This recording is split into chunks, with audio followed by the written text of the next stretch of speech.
Les portes vers la supraconscience. De Jean-Pierre Oula. L'âme humaine.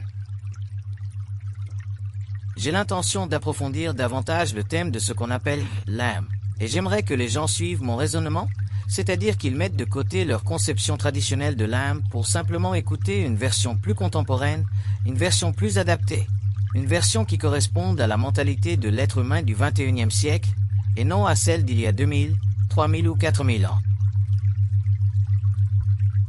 Lorsque nous parlons de forme, lorsque nous parlons de destruction, de la nécessité de détruire les formes, nous ne faisons pas nécessairement référence à la destruction des formes matérielles, mais à ces conditions psychologiques de l'être humain qui influencent son intellect et sa sphère émotionnelle et qui l'empêchent de comprendre les mystères de l'intelligence, les mystères de l'évolution, les mystères du tout.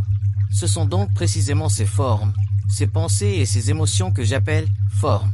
Ce sont des forces au sein de l'être humain qui favorisent l'ego, qui le rassurent et qui l'empêchent d'accéder à l'intelligence pure qui est en lui, et qui contraignent l'être humain, puisqu'il se trouve encore au stade de la pensée personnelle, à subir l'influence émotionnelle de ces formes sur son intellect et sur son monde émotionnel.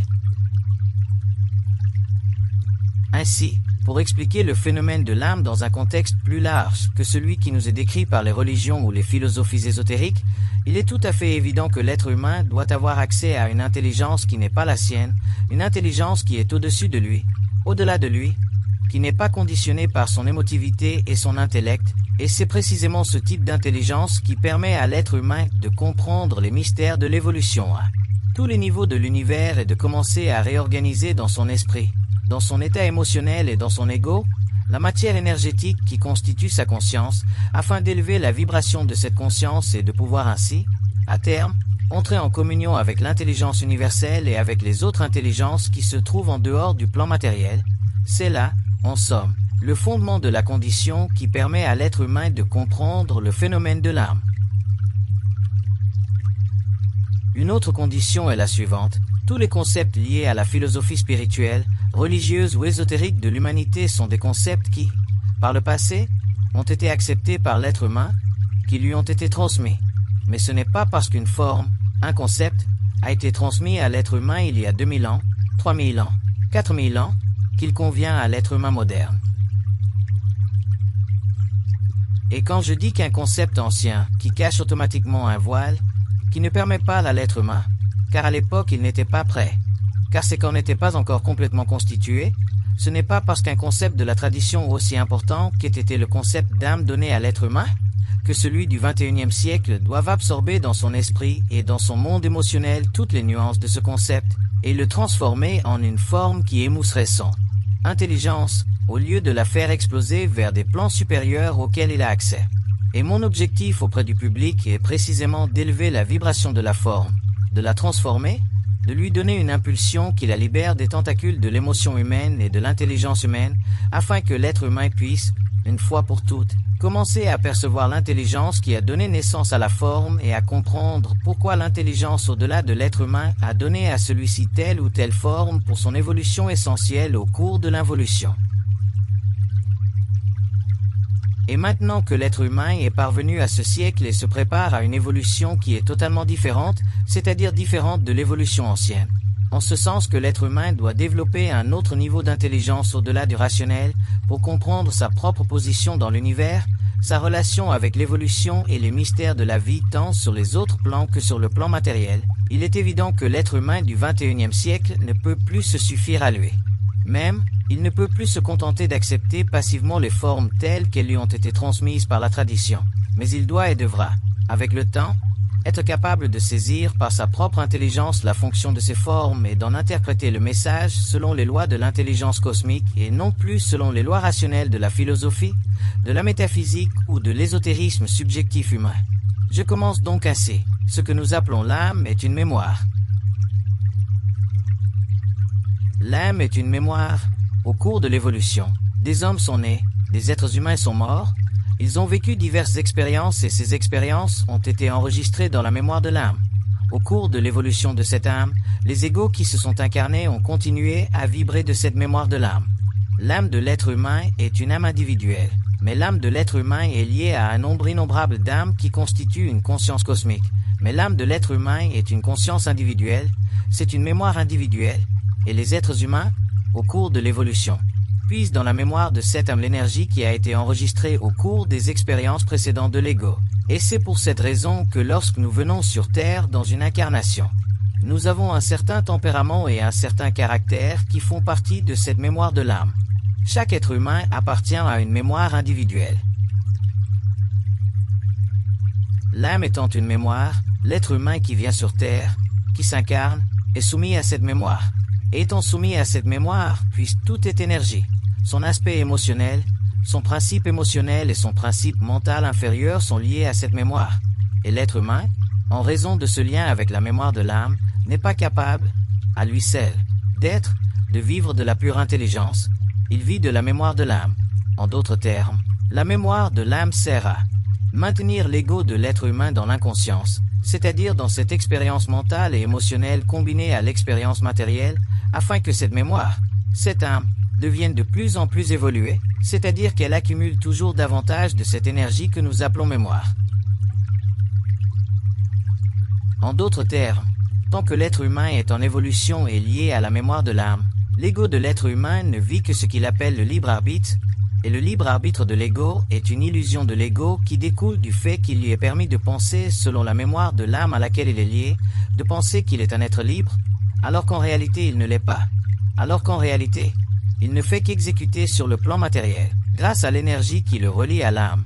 La programmation de l'âme sur son esprit et sur son plan émotionnel, et c'est ce qu'on appelle le libre arbitre. Et lorsque l'âme décide que l'être humain doit revenir, c'est-à-dire que l'être humain doit mourir, le lien entre l'être humain et l'âme se rompt. Les corps se séparent et la conscience humaine retourne à la conscience astrale, ce qui constitue une insulte pour l'être humain. Le fait que l'être humain soit prisonnier de sa propre âme est une insulte à l'intelligence cosmique présente en lui. Car l'intelligence cosmique est une énergie universelle qui imprègne tous les plans de la création et qui, un jour, devra être utilisée consciemment et volontairement par l'être humain. Or, l'être humain sur Terre est incapable de tirer parti de cette énergie, puisque l'énergie dont il se sert pour vivre est l'énergie de l'âme, en d'autres termes la mémoire de l'âme. Il est évident que l'être humain ne peut pas réfléchir à ce qu'est l'âme, car on ne peut pas penser à l'impossible lorsqu'on réfléchit, et comme l'être humain ne peut pas penser à l'impossible, c'est-à-dire qu'il ne peut pas recevoir d'énergie de l'intelligence au-delà de la mémoire de l'âme, il est toujours prisonnier des impressions mentales et émotionnelles enregistrées dans l'âme, et il n'est jamais capable de sortir de ce cercle vicieux qui constitue le lien entre l'être humain et l'âme. En conséquence, l'être humain, dans le mouvement de l'involution, a été instrumentalisé sur le plan de l'ego par cette mémoire, et l'être humain qui s'orientera vers l'évolution sera contraint de détruire cette mémoire, sera contraint de détruire le pouvoir de l'âme sur son mental et sur son émotionnel afin d'intégrer l'énergie de la mémoire dans ses propres principes pour qu'un jour il puisse faire appel à l'intelligence et à la volonté cosmique à sa guise et puisse automatiquement utiliser cette extraordinaire énergie de l'âme, se libérer de la prison de la matière, se libérer de la mémoire de l'âme, se libérer des influences extérieures, se libérer du karma de l'être humain individuel et se libérer du karma mondial de l'humanité, se libérer de tout, en d'autres termes être libre.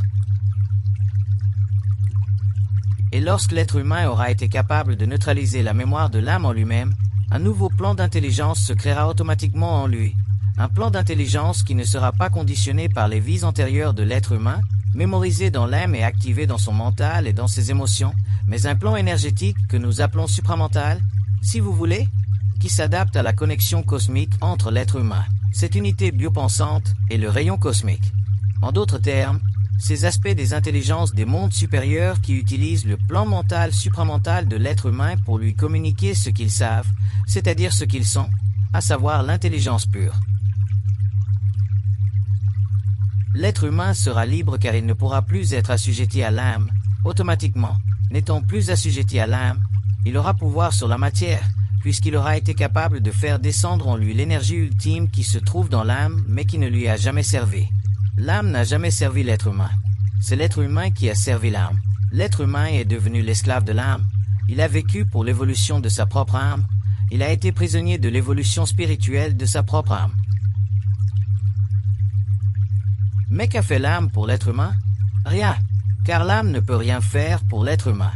L'âme est simplement une banque extraordinaire qui accumule tous les crédits ou toutes les dettes de l'expérience humaine en vue de la création, sur d'autres plans, de certains modèles qui permettront à l'avenir à certains égaux de coordonner cette mémoire avec les incarnations, en fonction d'un développement plus ou moins avancé du corps mental, du corps émotionnel ou du corps vital. En d'autres termes, l'âme n'est pas au service de l'être humain. L'âme a contribué à l'involution de l'être humain. Dans le cycle à venir, l'âme devra servir l'être humain et la polarité entre l'être humain et l'âme devra être complètement inversée, de sorte que l'être humain ne soit plus prisonnier des influences planétaires, ne soit plus prisonnier du passé, ne soit plus prisonnier de la mémoire de l'âme. Et n'étant plus prisonnier de la mémoire de l'âme, il n'aura plus besoin de penser pour savoir. La raison pour laquelle l'être humain pense est que le phénomène de la pensée est un phénomène qui permet à l'intellect de l'être humain, ou à cet aspect inférieur de l'intelligence humaine, de puiser constamment dans la mémoire ou dans les éléments qui y sont enregistrés. Mais l'être humain, tant qu'il est prisonnier de cette mémoire, n'est pas capable de penser à autre chose qu'à ce qu'il a su. Et le fait que l'être humain ne soit capable de penser à rien d'autre qu'à ce qu'il a appris fait qu'il vit constamment dans le passé, et en vivant constamment dans le passé, il vit constamment dans l'impuissance vibratoire de son intelligence, de sa volonté et de son amour cosmique, qui sont en lui en tant que principe, mais situés et intégrés dans le supramental. En d'autres termes, l'être humain est totalement et parfaitement ignorant, quel que soit son niveau d'instruction intellectuelle. Car son niveau d'instruction intellectuelle fait partie du même aspect de la même habitude qu'ont tous les êtres humains de la Terre de recourir au matériel de la mémoire pour savoir quelque chose, et on ne peut rien savoir par le biais de la mémoire. Pour savoir quelque chose, il faut détruire la mémoire, afin que nous, en tant qu'êtres humains, puissions vibrer dans l'énergie de l'intelligence qui se trouve au niveau du supramental et qui nous permettra à l'avenir de tout comprendre, de tout savoir et de tout réaliser, sans aucun effort. C'est là un aspect de l'âme. L'autre aspect de l'âme, et je demande aux gens, tant que je serai parmi le public, de ne jamais s'attacher aux mots, de ne jamais s'y accrocher. Car ce sont précisément les mots auxquels on s'accroche qui font vibrer notre mémoire et nous maintiennent dans l'ignorance. Donc, si nous parlons de quelque chose, même si pour une raison quelconque je devais m'aventurer un peu, aussi peu que ce soit, dans les mystères de l'involution, dans le secret des mystères de l'évolution, je dois être capable de m'adresser à un public suffisamment mûr qui ne cherche pas à s'emprisonner émotionnellement dans les mots, car tous les mots, pour des raisons liées à ce que je fais, je dois en ouvrir les formes, leur donner une extension dans l'esprit de l'humanité, afin que l'être humain puisse commencer à vivre de sa propre énergie. Ainsi, si je parle de certaines formes que nous considérons comme des formes du sacré ou des formes qui n'ont jamais été ébranlées par le passé, le moment est venu que ces formes soient ébranlées, que l'énergie de ces formes explose, et que l'être humain ait enfin accès à des informations réelles et cohérentes avec la réalité qui se trouve en dehors de la mémoire de l'âme, afin que l'être humain commence à comprendre ce qui se passe dans la vie de la Terre, ce qui se passe dans la vie de la lumière de la Terre à laquelle il aura accès après les événements de la fin du cycle. Je commence donc par ceci. J'affirme que l'âme de l'être humain est individuelle et j'affirme que toutes les âmes des êtres humains sont reliées entre elles et forment une quantité extraordinaire d'énergie que, dans le monde occidental, on nomme, sans toutefois la comprendre, le principe luciférien. Le principe luciférien est ce principe qui permet à toutes les formes, à toutes les expériences de vie matérielle, végétale, animale, humaine, inconsciente, en d'autres termes incapables de se saturer d'énergie cosmique de leur propre gré puisqu'elles n'ont pas atteint un degré d'évolution supérieur. Toutes ces formes créent ce qu'on appelle une mémoire universelle, une mémoire cosmique. Et cette mémoire cosmique fait partie d'une intelligence que l'on appelle l'intelligence du principe luciférien. Et cette intelligence, qui est le principe luciférien, est une intelligence cosmique qui a sa fonction intégrale, qui a son but intégral, qui est normale et normalisante dans l'évolution de l'univers, et qui n'a rien à voir avec le mal planétaire de l'être humain. En d'autres termes, cette fonction de l'intelligence cosmique, qui émane du principe luciférien, est une fonction créatrice qui a permis à l'être humain d'être aujourd'hui sur Terre et qui a permis l'existence, au fil des âges, de systèmes en évolution au service de l'évolution elle-même. Le moment est donc venu pour l'être humain de commencer à se détacher de sa mesquinerie d'esprit et de sa moralité infantile, et de se tourner vers les grands principes de l'évolution ou vers les grands principes orthodoxes de l'ésotérisme, de la religion ou de la métaphysique d'une manière totalement rationnelle et détachée, s'il veut comprendre et connaître une fois pour tout ce qui se passe dans la vie d'une planète. Ainsi, le principe luciférien est la totalité de toutes les âmes en évolution. Ce que nous appelons Lucifer est la totalité de ces âmes. Et plus ces âmes accumulent d'expérience, plus la force de ce principe devient puissante dans les univers, et plus il existe dans les univers, à tous les niveaux de l'évolution, des capacités d'évolution créative qui permettent la constitution, sur le plan matériel ou dans des conditions invisibles, de vecteurs d'expression pour la future intelligence cosmique, en d'autres termes, le principe luciférien.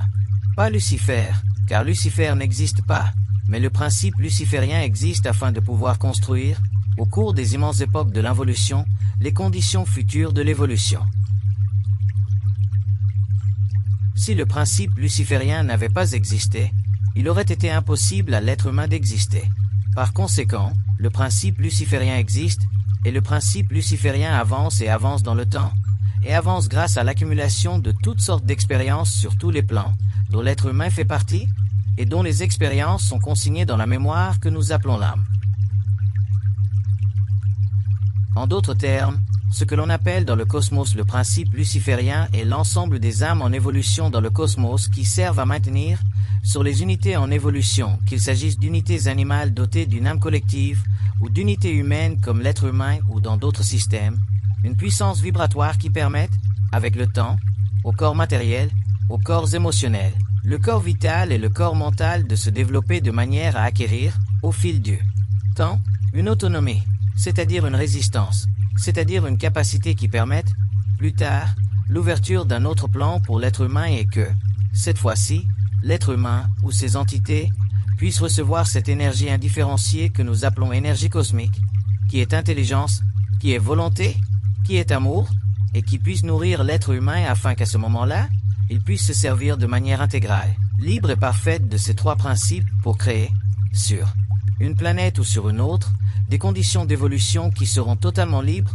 qui seront totalement indépendantes de l'âme, en d'autres termes du principe luciférien. Voilà, en bref, la nature des choses concernant le phénomène de l'âme et le phénomène du principe luciférien. Eh bien, c'est là la deuxième phase. La troisième phase est la suivante. L'être humain entre désormais dans un nouveau cycle, c'est-à-dire que l'être humain qui viendra, au XXIe siècle, au XXIe siècle, à la fin du cycle, subira une mutation. Et lorsque l'être humain subit une mutation, lorsque la matière subit une mutation, elle passe du minéral au végétal, du végétal à l'animal, du végétal à l'être humain et de l'être humain au surhomme. Le surhomme est donc une mutation de l'être humain ancien, et cette mutation ne se produira pas sur le plan biologique, mais sur le plan vibratoire du supramental, car l'être humain, d'un point de vue matériel, physique, vital, émotionnel et mental, est suffisamment et très bien développé. L'être humain est prêt pour la mutation, et celle-ci aura lieu, que l'être humain le veuille ou non, et l'être humain qui doit subir cette mutation la subira, qu'il en soit conscient ou non. Cela doit se produire car cela fait partie du programme de l'évolution. Cela fait partie du programme de l'évolution de la Terre et du cosmos, et l'être humain sur Terre devra un jour devenir maître de la vie, et devra un jour devenir suffisamment intelligent pour pouvoir dialoguer d'égal à égal avec des intelligences qui ont sur lui un avantage énorme dans le domaine de la science. C'est là la deuxième phase. Alors, dans le cycle qui s'annonce, quelle sera la mutation?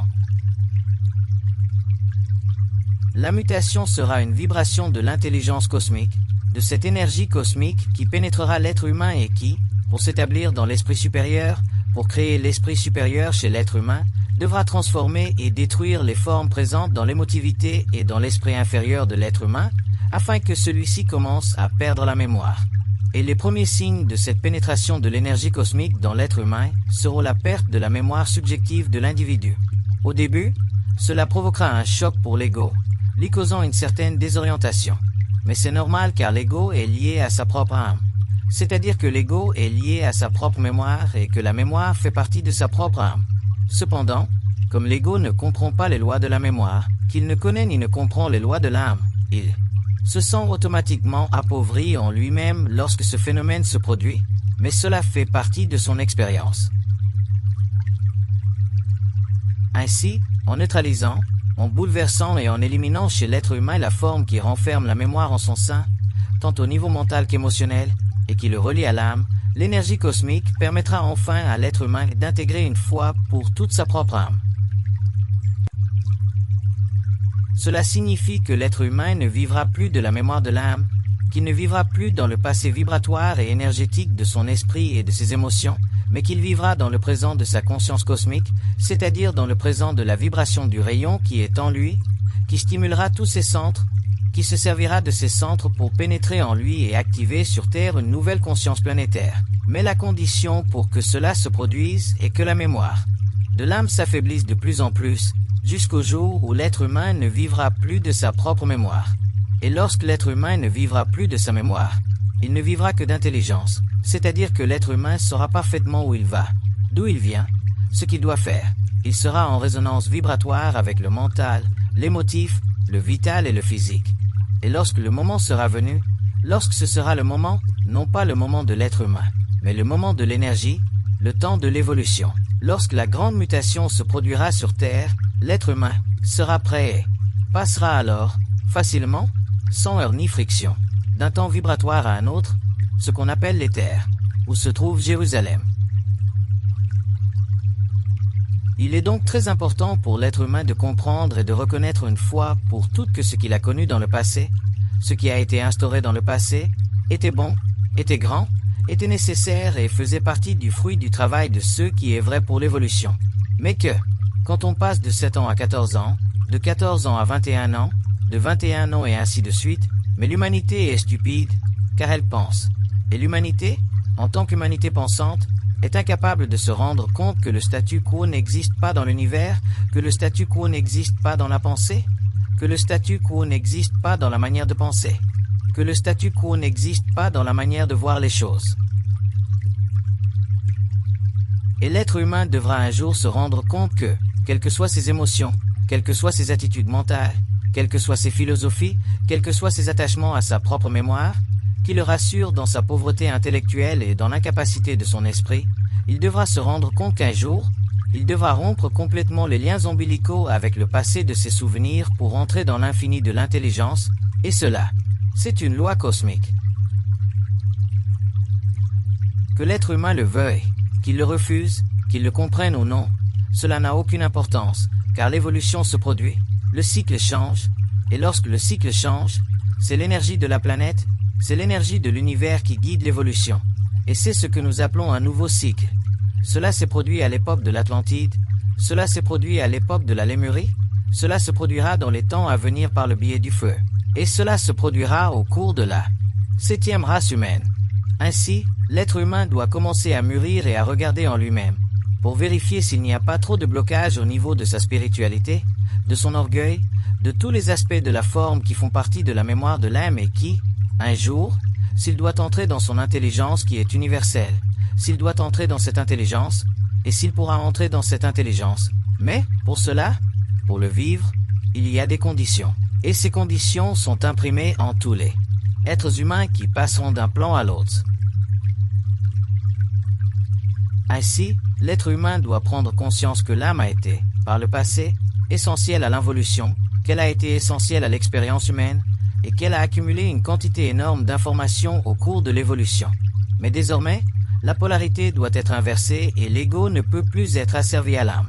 Et pour que l'ego cesse d'être asservi à l'âme, l'ego doit commencer peu à peu à percevoir en lui-même l'intelligence, et je vous assure qu'il y a de l'intelligence dans l'ego, qu'il y a de l'intelligence dans l'être humain. Mais il y a tellement de mémoire chez l'être humain, façonnée selon la structure de ses émotions, façonnée selon la structure de son intellect, que cette intelligence ne parvient pas à émerger. Et c'est pour cela que l'être humain est incapable de comprendre ce que je dis aujourd'hui et que tous les êtres humains devraient savoir et auquel tous les êtres humains devraient pouvoir avoir accès. Or, le phénomène de l'âme est un phénomène grandiose. C'est un phénomène extraordinaire. Mais les lois de l'âme doivent être comprises par l'être humain, et les lois de l'être humain ne peuvent être comprises par l'être humain selon les lois de la tradition. La tradition est incapable d'expliquer à l'être humain les lois de l'âme car la tradition fait partie de l'expérience de l'âme et non de la conscience cosmique. Et la conscience cosmique est une dimension de l'énergie dans l'univers qui ne contient aucun lien, qui n'a aucun rapport avec le passé, car la conscience cosmique évolue, programme, intercepte et organise l'énergie de l'atome dans le présent des plans évolutifs et non dans les conséquences émotionnelles, mentales ou intellectuelles des races en évolution. Et lorsque l'être humain commencera à comprendre cela, il commencera à comprendre ce qu'est la conscience cosmique et se rendra compte que la conscience cosmique n'est pas de la spiritualité. Souvent, pour expliquer rapidement ou de manière synthétique à l'être humain le phénomène de l'ego, on dit « il faut dépasser l'ego », il faut neutraliser l'ego. Ce n'est pas ce que nous voulons dire. Il est très important que l'être humain ait un ego. Si l'ego n'existait pas chez l'être humain, celui-ci serait incapable de devenir maître de sa propre vie, car il n'y aurait sur Terre aucun point d'appui pour la conscience cosmique. Pour qu'il y ait une conscience cosmique sur Terre, pour qu'il y ait un lien entre les mondes de lumière et l'être humain, il doit exister en lui un centre doté d'intelligence, qui soit intelligent, capable de refléter l'intelligence, et ce centre, nous l'appelons l'ego. Mais le problème avec l'ego de l'être humain, c'est que l'ego de l'être humain est comme l'acier. Formé d'émotions et d'intellect, l'ego de l'être humain est formé en dehors de lui-même.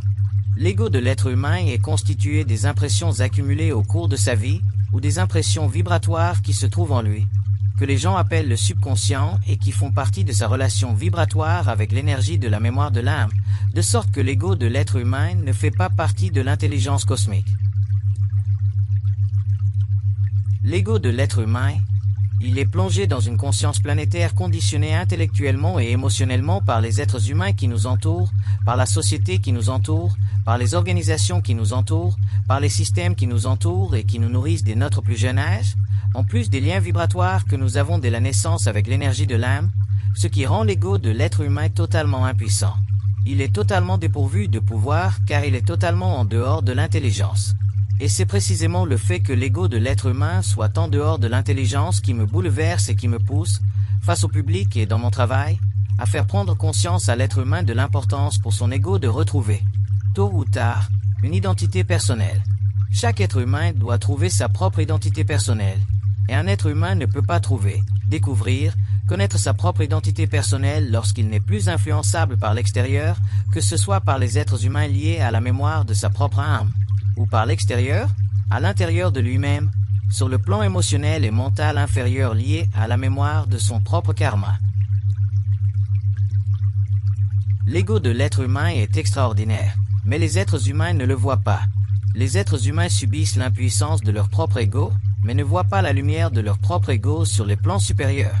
Et ne voyant pas leur propre être, ne voyant pas leur véritable entité psychique, volontaire, intelligente et aimante, ils sont incapables de se libérer, de s'affranchir des influences maudites de la civilisation, qui sont de plus en plus puissantes et qui constituent précisément la programmation de l'humanité, une partie de l'involution de l'être humain, et qui font partie du principe luciférien lié à l'âme individuelle et qui empêchent l'être humain, une fois pour toutes, de se libérer et d'entrer un jour dans sa propre lumière, et d'arriver un jour à reconnaître les êtres humains qui se trouvent dans leur lumière et à évoluer sur des plans libérés de la gravité terrestre pour créer une civilisation dans la lumière de l'éthérique.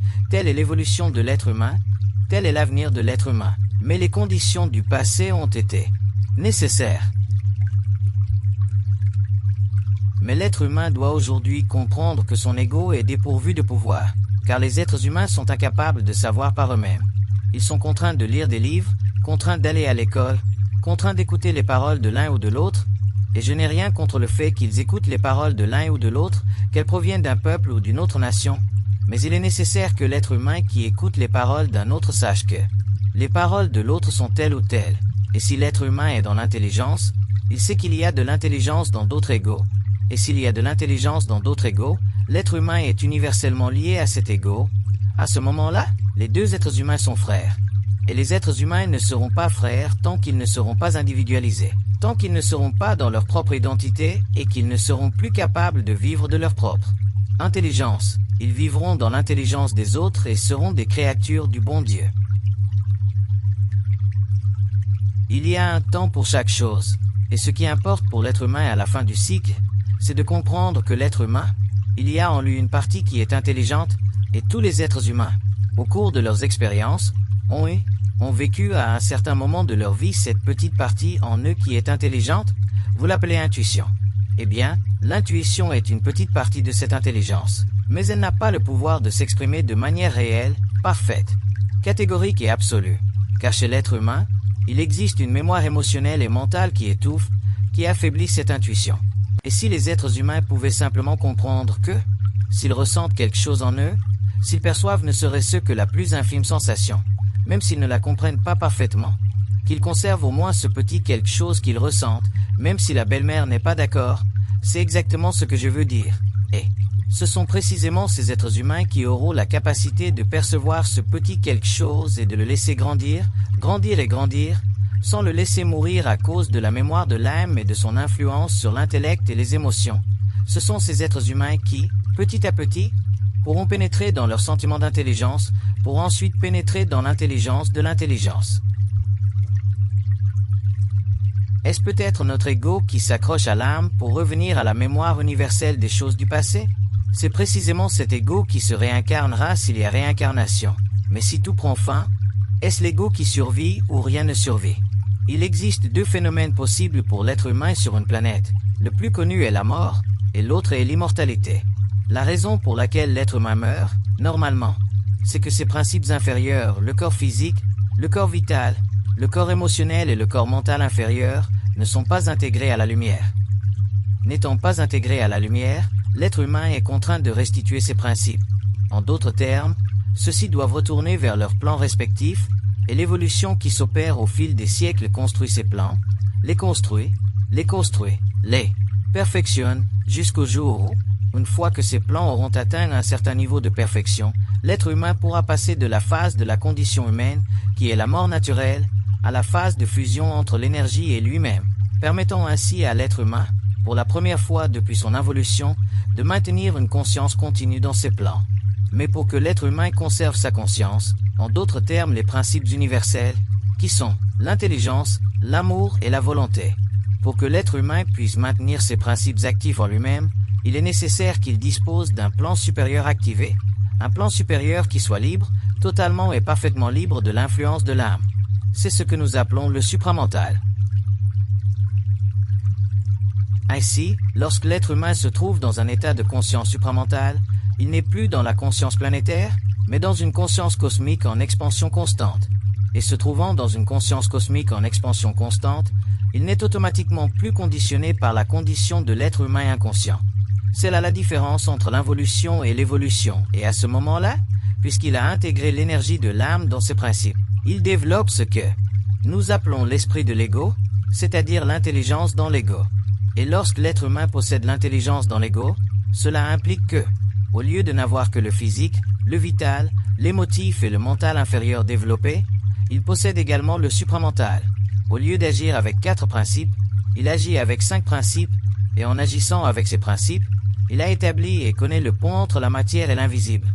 Et une fois ce pont établi entre la matière et l'invisible, qui est la conscience supramentale, à ce moment-là, il est capable de développer ce que nous appelons son corps morontiel, son corps de lumière. Et c'est avec ce corps de lumière qu'un jour, lorsque le cycle s'achève, la conscience planétaire se transforme et que l'être humain passe d'un plan de conscience planétaire inférieur, où ses principes doivent retourner à leur point d'origine et où son corps matériel doit retourner à la Terre. À ce moment-là, l'être humain est capable, grâce à la fusion, d'élever la vibration de ses principes, le vital, le matériel, l'émotif et le mental, de les élever et de se reconstruire matériellement sur un plan parallèle, et ce plan parallèle est celui où l'être humain devient automatiquement immortel. Le Nazaréen, lorsqu'il est mort, a fait exactement cela. Il est mort, et lorsqu'il est revenu sur le plan matériel, grâce à sa conscience, il a reconstitué ses principes et s'est rendu immortel. Les êtres humains doivent donc, au cours de l'évolution, parvenir à cette même progression de la vie sur Terre. Tôt ou tard, l'être humain devra rendre la planète immortelle. Dans l'univers, quand on parle de l'univers, il s'agit de quelque chose d'immensément vaste. L'univers physique que nous connaissons est très petit par rapport à l'univers total. Dans l'univers, il existe plus de 700 000 civilisations et ces civilisations, tôt ou tard, devront être guidées, dans leur gouvernement, par un être immortel originaire de la Terre. Cela se produira dans un avenir lointain. Et lorsque ces civilisations auront été guidées par un être immortel originaire de la Terre, et qu'elles seront organisées d'une certaine manière, à ce moment-là, la vibration de la Terre sera élevée à un tel point que la Terre deviendra un centre de gouvernement mondial à l'échelle galactique. Cela fait partie de l'évolution. C'est donc tout à fait normal pour l'être humain, et c'est normal. Lorsque je dis que c'est normal, je veux dire que cela doit être ainsi. L'être humain devra, un jour, parvenir à développer un autre principe que nous appelons, pour les besoins de la cause, la conscience supramentale, dans laquelle il se trouve automatiquement en relation vibratoire avec l'intelligence universelle. À ce moment-là, l'âme est libre, l'âme est à son service et ses principes vibratoires gagnent. Intensité. Un jour, lorsque le moment sera venu, lorsque le rayon se manifestera, l'être humain passera d'un plan à l'autre. C'est ce que nous appelons l'identité. L'être humain n'a pas d'identité aujourd'hui. L'être humain possède une individualité mais pas d'identité. Car pour avoir une identité, il faut se connaître soi-même. Or, pour se connaître soi-même, il faut être dans l'intelligence. Ainsi, lorsque l'être humain est dans l'intelligence, il se connaît lui-même, et il lui est facile de connaître les autres. Mais tant que l'être humain n'est pas dans l'intelligence et qu'il ne se connaît pas lui-même, c'est parce qu'il est dans l'intellect. Et comme il se trouve dans l'intellect, il est soumis à la mémoire de l'âme et cherche automatiquement à se connaître lui-même. Tous les êtres humains aujourd'hui, beaucoup d'êtres humains cherchent à se connaître eux-mêmes, par le yoga, la méditation, en s'accrochant à un clou, n'importe quoi. Les gens essaient par tous les moyens possibles, allant même jusqu'à manger du raisin pour se connaître eux-mêmes. Mais ce n'est pas en mangeant du raisin que tu parviendras à te connaître toi-même. C'est en étant dans l'intelligence, et l'intelligence t'explique d'elle-même pourquoi. Pourquoi tu as fait cette chose il y a 10 ans. L'intelligence t'explique le passé, le présent et l'avenir. Ainsi, cet être humain qui se reconstituera sur les plans de la matière, de l'esprit, etc., est ce que nous appelons le corps glorieux du Christ. C'est à cela que nous faisons référence lorsque nous parlons de la résurrection des corps à la fin des temps. C'est le corps morontiel, c'est le corps de lumière. Et ce corps, dont la vibration est si élevée qu'il ne peut coexister avec la matière, existe donc sur son propre plan parallèle qui est un monde parallèle, et l'être humain y évolue sur ce plan. Lucifer n'existe pas en tant que personnalité. Les gens imaginent Lucifer comme un petit bonhomme à tête de bouc et à grande queue. Mais le principe luciférien est un principe d'intelligence active, et ce principe d'intelligence active devient de plus en plus puissant à mesure que de plus en plus d'informations servent à lui donner forme afin que cette intelligence puisse s'activer sur un plan inférieur. Lorsque la Bible parle d'intelligence, elle ne parle pas de l'intelligence universelle, mais de l'ego, de l'intellect. C'est l'intellect qui a mis le monde et l'être humain dans le pétrin. Ce n'est pas l'intelligence cosmique. L'être humain n'a jamais fait l'expérience de l'intelligence cosmique. L'intelligence cosmique est une intelligence qui commence aujourd'hui à descendre dans l'être humain, et c'est précisément elle qui élèvera l'être humain au-dessus de la condition humaine. C'est elle qui créera le nouveau cycle de l'évolution. Ainsi, lorsque la Bible parle d'intelligence, elle parle de l'intellect, elle parle de ce qui a conduit l'être humain à développer son ego au niveau mental, et cela était positif et une bonne chose, car cela permettait à l'être humain, avec le temps, d'atteindre un stade où, par la suite, il aurait pu recevoir cette vibration du rayon que nous appelons intelligence universelle. Sans cela, l'être humain ne le peut pas. Tu comprends? Le stade de l'intelligence universelle ne sert certainement pas à descendre dans ton chien pour ensuite lui décerner un doctorat. Tu sais, il faut des corps. Si ton chien avait un corps mental, alors l'intelligence universelle pourrait entrer dans ton chien. Et à ce moment-là, tu aurais un chien intelligent. Il faut donc des principes. Par conséquent, l'être humain devait avoir des principes, et ces principes étaient le développement de l'intellect. L'être humain a donc traversé différentes phases évolutives. L'être humain n'est pas apparu comme les gens le pensent. Il y a eu des phases dans l'évolution de l'être humain. Quelqu'un m'a récemment demandé si l'être humain descendait du singe.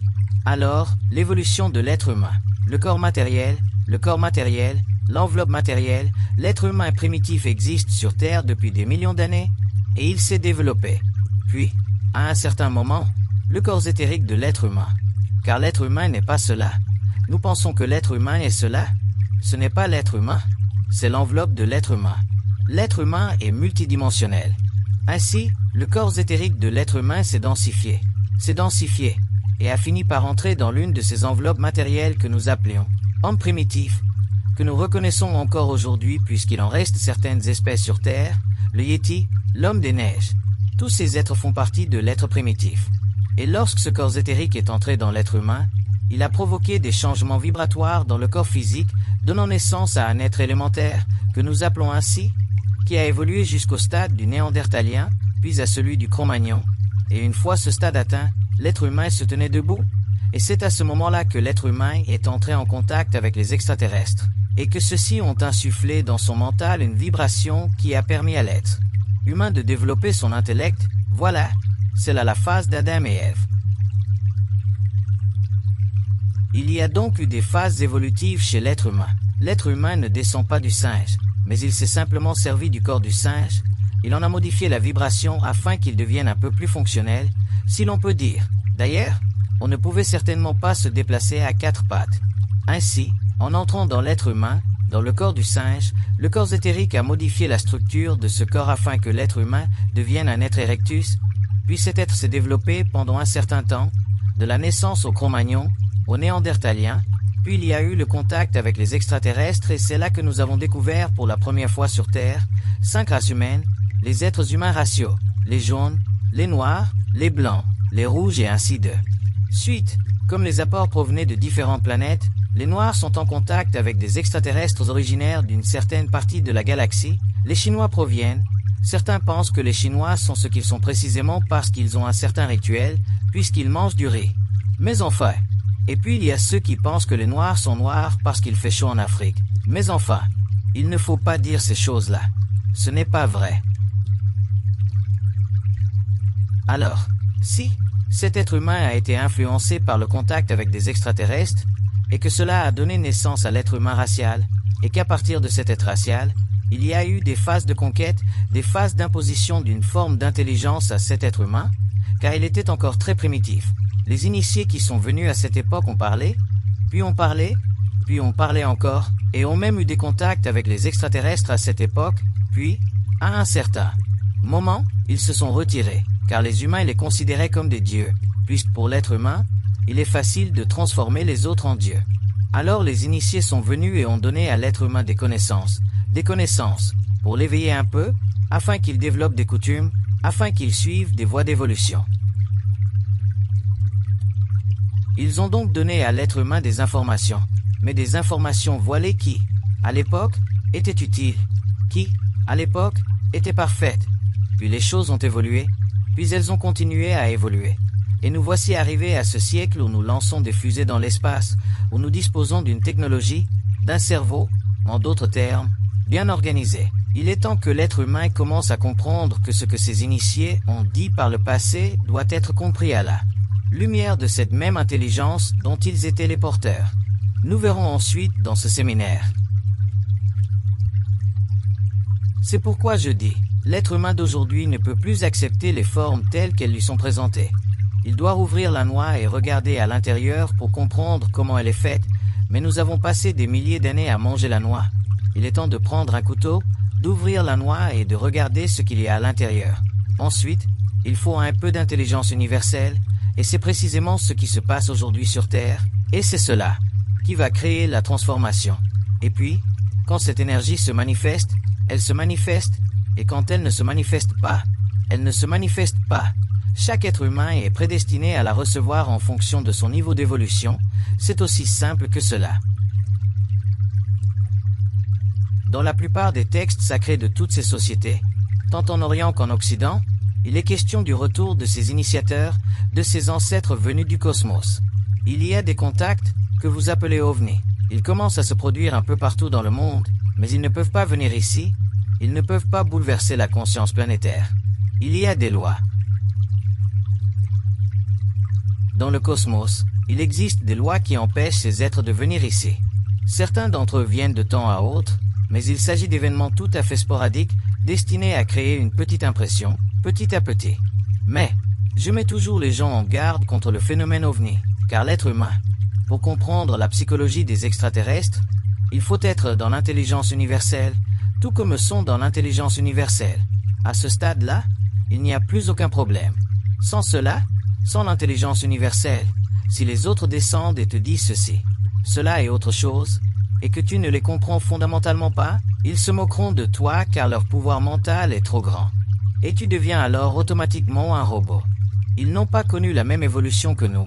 Ils vivent sur d'autres planètes, leur condition physique est différente, leur esprit est différent, leur âme est différente, leur mémoire est différente, ils sont totalement différents, mais ils comprennent les lois de l'univers. Quand ils viennent ici, ils se rendent compte que nous ne sommes qu'une bande de nuls, c'est pourquoi ils ne peuvent pas venir trop vite. La planète Terre est le siège du régent de la galaxie, et la présence sur Terre du régent planétaire sera un jour connue dans le monde entier, selon des lois qui conviennent à sa conscience et non selon des lois qui conviennent au désir spirituel de l'être humain.